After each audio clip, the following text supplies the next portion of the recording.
In a family where really you were taught that you were no good, you were worthless, nobody loved you, and nobody would love you. And when you have that belief, then life gives you those experiences. I was raped by a neighbor at one point, and the man got 16 years for it. There was another neighbor that was after me. This was all when I was very little. And then about the time I became a teenager, my stepfather stopped beating me and started to have sex with me. And that was much harder for me to take. So I left home at 15. I knew nothing. I had no social skills whatsoever, but I was out of the house. I was starved for love, and anybody who'd be nice to me, I went to bed with. And so within a year, I had a baby. And I couldn't take care of the baby. I couldn't take care of me. But I found the child a really good home. A couple who wanted a baby very much and couldn't have one. And so I lived with them for the last 2 months, and I had it in their name at the hospital, and after 5 days I left. And what I did was I went back to my home. I got my mother, and I said, "You do not have to take this any longer. You're getting out of here." And we both left. And we were together for almost a year. And then I said to myself, you know, she's okay, she's fine now, she's in good shape. And I took off. And I went to Chicago for 3 weeks and stayed 5 years. And then I went to New York for 3 weeks and I stayed 30 years and bumbled through life doing the best I could with the understanding and knowledge that I had, which was really nothing. I started out working in dime stores and things like that. And then when I hit New York, life sort of changed for me. And I became a model, a showroom model.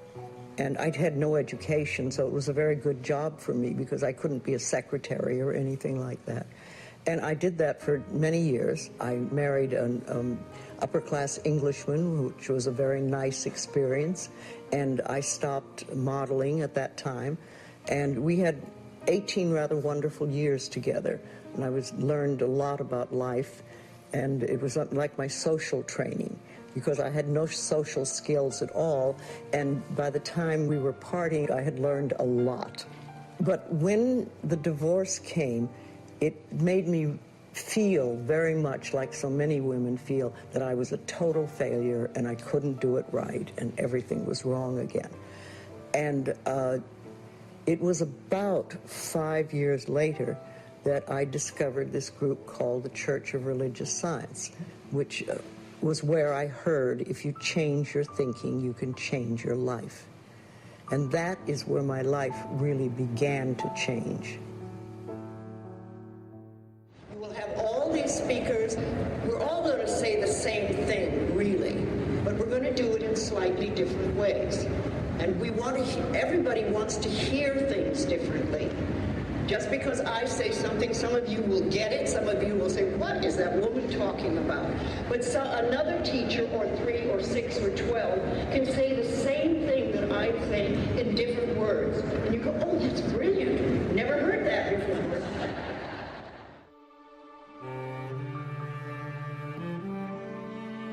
I was living like a lot of people do, fairly unconsciously, but not aware of my unconsciousness, you know, just kind of going through life and often feeling as though life was happening to me, that I was a victim to what was going on in my life. I was really like living in a comfortably numb place. You know, there wasn't a depth of meaning in my life, and I knew something was missing, but I couldn't name it. We had a tax business. I, as a young girl, started apprenticing with my dad when I was 16. He had a business in our home, and we moved it out to a building. And in my early 20s, our business burnt to the ground. One morning, I got a phone call at 6 a.m. My mother called to say that the building was on fire. And when I got there were fire trucks and police and news reporters, and everything that meant anything to me was in that office. And I had a nice front office with a glass front that I could look into, and now everything was burning. When I was 12, I was brought to Boston to essentially have my spine completely fused. And I remember looking up saying, I'm going to be a doctor and a scientist someday. And so I became pre-med at a very early age. And so after working as pre-med, I started falling asleep a lot, up to 17 hours a day.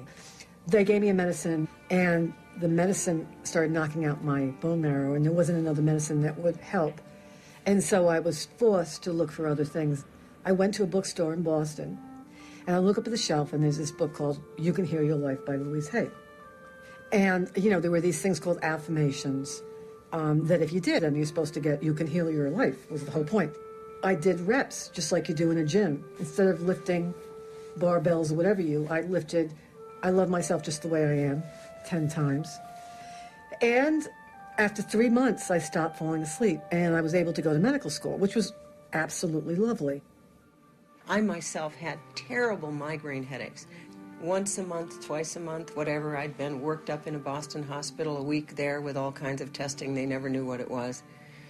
At the age of 19, I had to do this English paper, and like most migrainous personalities, I needed to know what it was they wanted of me, and I couldn't figure it out. When I came out of the library not knowing how to get an A in the course, I temporarily thought, maybe I should just throw myself in front of a car. It would be easier than this.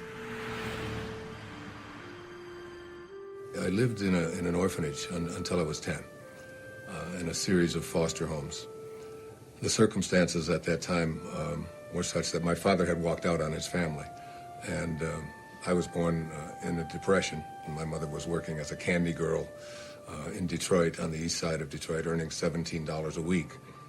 And I can remember a girl named Martha came, and they were dropping her off for basically the same reasons that we were dropped off there. And they said, go find Wayne. And I came and I started talking to Martha, and she was crying and she was all upset and she was sad. And I was trying to convince her that she didn't have to be sad. I remember saying to her, this is a great place. There's no parents here. You can do pretty much anything that you want. I mean, you've got a lot of freedom, and we're going to have a great time. And all you have to do is change the way you think.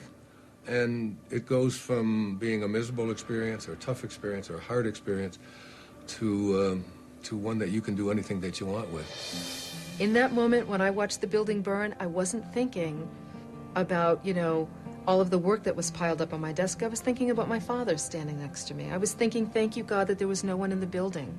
And I was also a little too upset about some of the physical items that I was losing in my office. I had more of a relationship with my adding machine than some of the people in my life because of how busy I was. The interesting thing was, this is where the soul is so wonderfully wise and resilient. I remember watching this fire and just being devastated by it on one hand, but there was this little voice that said, this is happening for a reason. You don't know why right now, and it looks horrible, but there's actually something wonderful that's going to come from this. Stay awake. So I was going to throw away this intuition, throw away this affirmation stuff, because it was something that I needed to get to be kind of normal. I got to my sophomore year, and I started really hitting the wall. I was doing an MD and a PhD. So I started blowing discs and stuff, and I couldn't end up going in the intellectual career that I wanted to, being a neurosurgeon, because you can't stand up. So I chose psychiatry because I could sit down, and I hated it. It was boring. But I learned, it's very interesting. All roads lead back to spirituality and intuition. I go back to my dorm, I call my parents, and I say, I hate it here. This isn't working for me. And my father says, quit. So quit. You can come home. And I changed my mind. And in that moment, I changed the migraine headaches. I maybe had 3 or 4 the rest of my whole life because I changed this pattern, and my perception was, you must do this, and I've really been driven my whole life to get it right. And get it right, though, in the way that the culture, and in my case, the practice of medicine says is right. But here's the problem. Most of what I was taught in medicine about what causes disease